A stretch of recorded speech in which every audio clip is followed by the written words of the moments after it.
اعوذ باللہ السمیع العلیم من الشیطان الرجیم من ہمزہ ونفخہ ونفثہ۔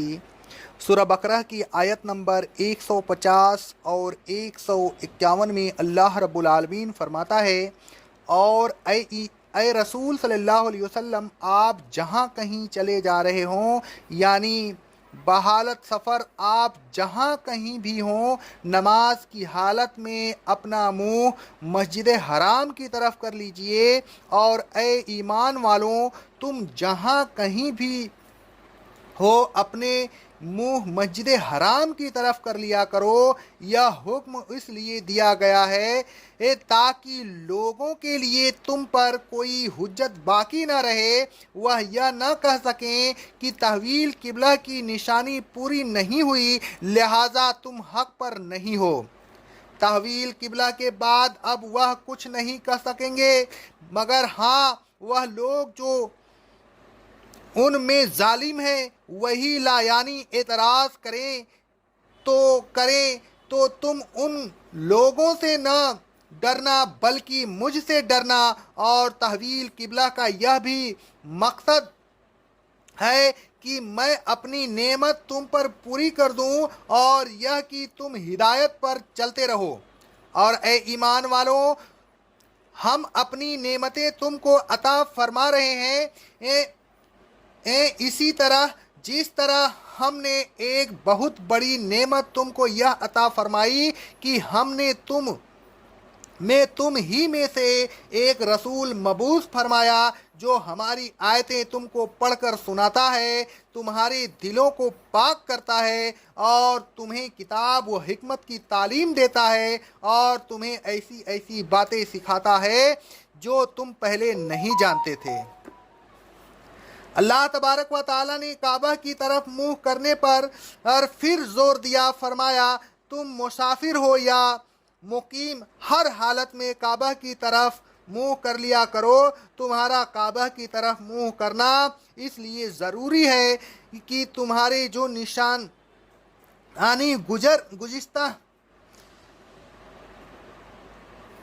گزشتہ کتابوں میں لکھی ہوئی ہیں وہ پوری ہو جائیں۔ اللہ تبارک و تعالیٰ فرماتا ہے سورہ اعراف کی آیت نمبر 157 میں، اس رسول کے اوصاف کو اہل کتاب اپنے یہاں توریت اور انجیل میں لکھا ہوا پاتے ہیں،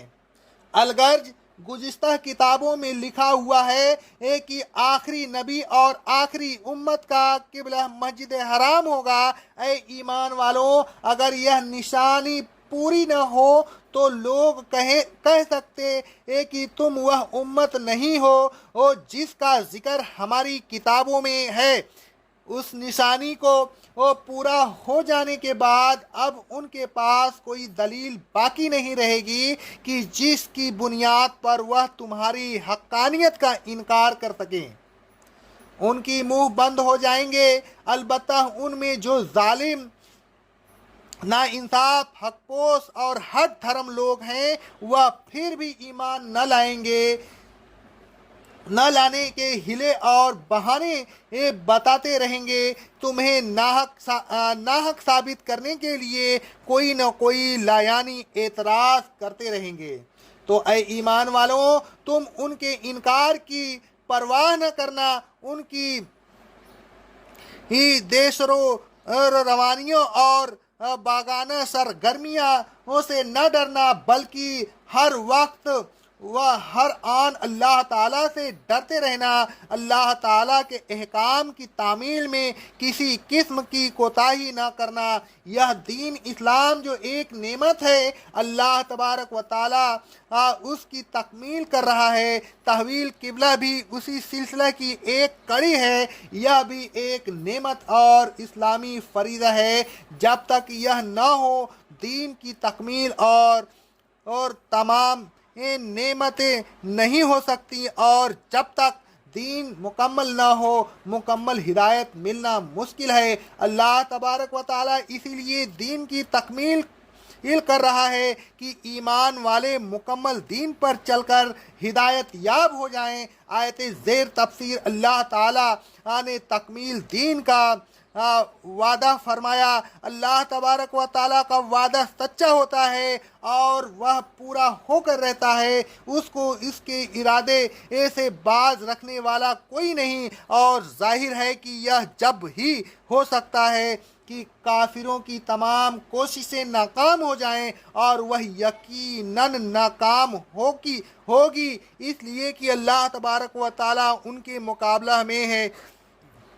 اور جب اللہ تبارک و تعالیٰ ان کے مقابلہ میں ہے اور مومنین پر ہر تمام نعمت کا ارادہ کر چکا ہے، تو پھر کافر مومنین کا کچھ نہیں بگاڑ سکتے، لہٰذا ان سے ذرا بھی ڈرنا نہیں چاہیے، بس اللہ تبارک و تعالیٰ سے ڈرنا چاہیے، تاکہ اللہ تبارک و تعالیٰ اپنی نعمت سے نوازتا رہے اور تکمیل دین کی نعمت سے سرفراز فرمائے۔ تکمیل دین کے سلسلہ میں تیمم کا حکم نازل کرنے کے بعد اللہ تبارک و تعالیٰ فرماتا ہے سورہ مائدہ کی آیت نمبر 6 میں، اے ایمان والو، اللہ تم پر کسی قسم کی تنگی نہیں کرنا چاہتا کہ ہر حالت میں تم پر ہر غسل یا وضو کو لازم کر دے، بلکہ وہ تو یہ چاہتا ہے کہ تمہیں پاک کرے، خواہ تیمم کے ذریعے ہی صحیح، اور تیمم کا حکم نازل کر کے تم پر اپنی نعمت پوری کر دی تاکہ تم اس کا شکر ادا کرتے رہو۔ اس آیت میں اللہ تبارک و تعالیٰ نے تیمم کے حکم کو بھی تمام نعمت یا تمام دین کے مختلف مراحل میں سے ایک مراحل قرار دیا، الغرض اسی طرح بتدریج دین کی تکمیل ہوتی رہی، اور بالآخر وہ وقت آیا کہ دین مکمل ہو گیا اور اللہ تبارک و تعالیٰ کی نعمتیں پوری ہو گئیں۔ اللہ تبارک و تعالیٰ فرماتا ہے سورہ مائدہ کی آیت نمبر 3 میں، آج میں نے تمہارے لیے تمہارے دین کو کامل کر دیا، تم پر اپنی نعمت پوری کر دی، اور یہ لحاظ آج دین کے تمہارے لیے اسلام کو پسند فرمایا۔ اللہ تبارک و تعالیٰ نے دین کے نزول اور پھر تکمیل دین کو ایک نعمت قرار دیا۔ پھر اللہ تعالیٰ فرمایا کہ اے ایمان والو، تم پر جو یہ نعمت نازل کی گئی ہے، یہ بالکل اسی طرح کی ایک نعمت ہے، کما ارسلنا فیکم ورسولا منکم، جس طرح کی نعمت تم پر پہلے بھی نازل کی جا چکی ہے، اور وہ یہ کہ ہم نے تم ہی میں سے ایک رسول مبعوث فرمایا جو ہماری آیتیں تم کو پڑھ کر سناتا ہے، تمہارے قلوب کو امراض روحانی سے پاک کرتا ہے، تمہیں کتاب و حکمت کی تعلیم دیتا ہے، اور تمہیں ایسی باتیں بتاتا ہے کہ جو تم پہلے نہیں جانتے تھے۔ ان آیات میں اللہ تبارک و تعالیٰ نے اپنی دو بہت بڑی نعمتوں کا ذکر کیا، پہلا دین اور دوسرا رسول۔ دین ایک بہت بڑی نعمت ہے، اس پر چلنا بھی شکر کیا جائے ایک کم ہے۔ اللہ تبارک و تعالیٰ کی منشا بھی یہی ہے کہ اس نعمت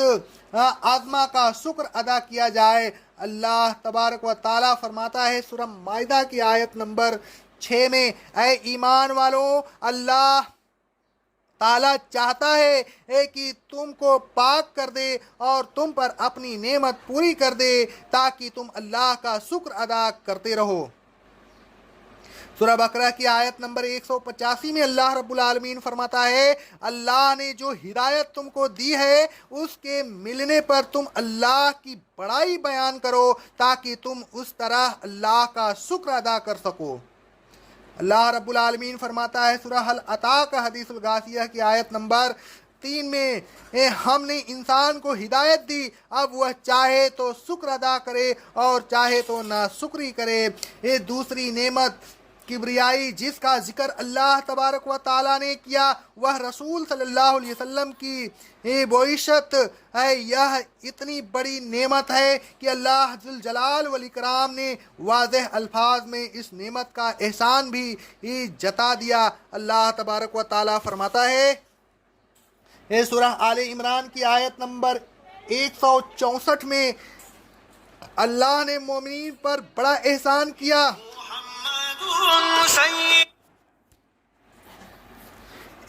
کیا، کہ انہی میں سے ایک رسول مبعوث فرمایا جو ان کو اللہ کی آیات پڑھ کر سناتا ہے، ان کو دلوں کو پاک کرتا ہے اور انہیں کتاب و حکمت کی تعلیم دیتا ہے، حالانکہ اس سے پہلے وہ صریح گمراہی میں تھے۔ اقول قولی ھذا استغفر اللہ استغفر اللہ استغفر اللہ۔